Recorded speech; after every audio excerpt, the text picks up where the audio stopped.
Well, today, day 3 of the government shutdown. In just a few hours from now, senators from both sides of the aisle will return to Capitol Hill in hopes of getting the 60 votes that are needed to pass the spending bill. Will they get it done? That's the key question. Let's bring in senior fellow with the London Center for Policy Research, Jessie Jane Duff, as well as former Deputy Assistant to President George W. Bush, Brad Blakeman. Jessie, Brad, good morning. Morning. Good morning. Oh, boy, you sound upbeat, Jessie. So you think we're going to get something done here?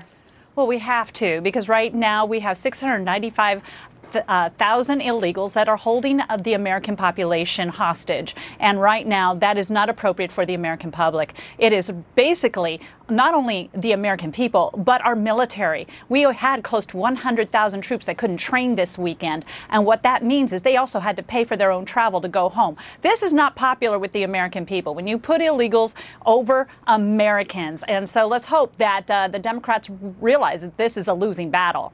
Yeah, you know, we did have 90,000 National Guard members and 20,000 Army reservists. They arrived for their training and they were told to go home because of this shutdown. I don't know if you want to call it the Schumer shutdown or the Trump shutdown. What is it going to take, Brad, to get it to end? Will we see anything done on that today? Well, I sure hope so. I think it's moving in that direction.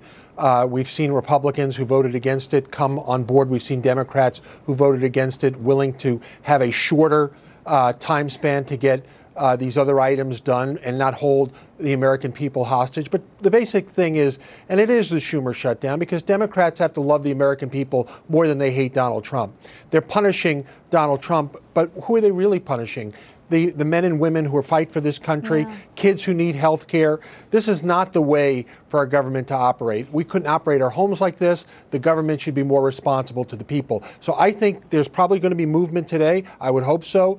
But we're going to live to fight another day, because this is just kicking the can down a 3-week road to another showdown 3 weeks from today. And that's the thing, Jessie. What is souring these negotiations? Because 1 week we say, oh, they're coming to terms here. There will be a deal that satisfies both parties.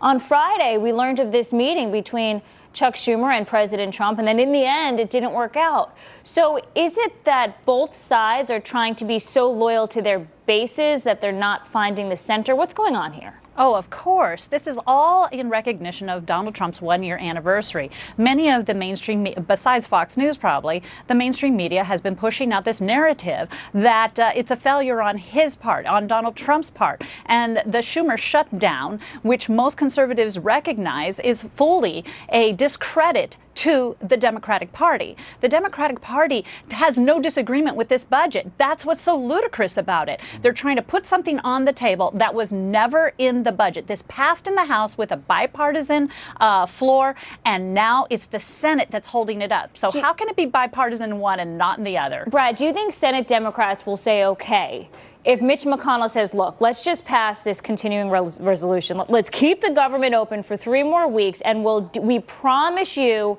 we will deal with the dreamers, we will deal with illegal immigrants at a later date. Is that pledge good enough for Senate Democrats? Look, it should be, because the Republicans are giving up so much to get the budget just through 3 weeks. We're going to fund CHIP, and we're going to take care of the budget, but we're only talking about a 3-week extension. This in and of itself should be unacceptable to the American people. We should have a long-term budget strategy, just like every household and every corporation does. But Democrats want the American people to believe that Republicans control everything.